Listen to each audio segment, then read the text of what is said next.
আমি ম্যাজিকে উঠে গেছিলাম, যাচ্ছিলাম আমি বিরিয়ানি আনতে।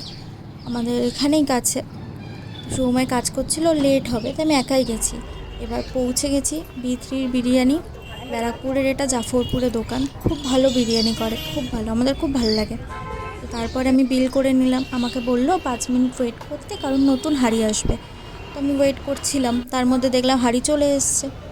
তো গিয়ে লাইনে দাঁড়ালাম। তারপরে এখানে আমাকে বিরিয়ানি দিচ্ছিলো, আমি বলে দিচ্ছিলাম আমার কোন পিসটা কী লাগবে। চল নেওয়া হয়ে গেছে রেডি। আর আমি টোটো করে বাড়ি এসেছি, মানে গেটে এসেছিলাম। তো সময় আমাকে ফোন করেছে, আমার জন্য গেটে ওয়েট করছিল। 10টা বেজে গেছিলো রাত, তা একা আসবো, ওই জন্য আমাকে নিতে গেছিলো গেটে। তারপরে এখানে আমরা গল্প করতে করতে বাড়ি পৌঁছে যাই। ফেলে নিয়েছে ওরটা, পিসটা দেখাও তো কতটা।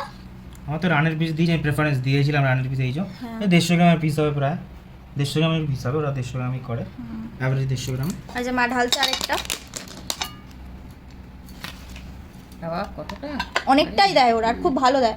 প্রাইসই ওরা কোয়ান্টিটি আর কোয়ালিটি সব দেখো তো maintain কি করে। দিয়েছে, দেখো তোমাকে। আমি তো সিনা বলেছি। হ্যাঁ, মা সিনার পিস বলেছিল, সিনার কি piece piece বলেছি দিয়েছে দেখা যাক। আমি বলেছিলাম, এবার ওরা কি দিয়েছে আমি জানি না, না। এটা সিনা দেয়নি, কি দিয়েছে এটা? এটা রানের piece-ই দিয়েছে। রানের পিসই দিয়েছে। রানের piece তা দিয়েছে। কতটা রাইস কিন্তু দুজন খাওয়ার মতো। হ্যাঁ, B3 বিরিয়ানিটা খুব ভালো হয়, আমরা আগেও খেয়েছি। আমরা খাই এখান খুব থেকে। সুন্দর, হ্যাঁ। খুব ভালো করে। আর এই এটা একটা ঢেলে আছে, দেখি কি রয়েছে তাহলে পিস, এটা ঢেলে দেখি কি পিস। সিনা বলেছে তাহলে এটা হচ্ছে সিনাই আছে। এটা কন্টেনার শেষ হয়ে যাবে, বলছ না? হ্যাঁ ওই জন্য আমাকে বললো প্যাকেটে দিচ্ছি, এক্সট্রা একটা আলু দেবো, একটু রাইস দিয়ে দেবো।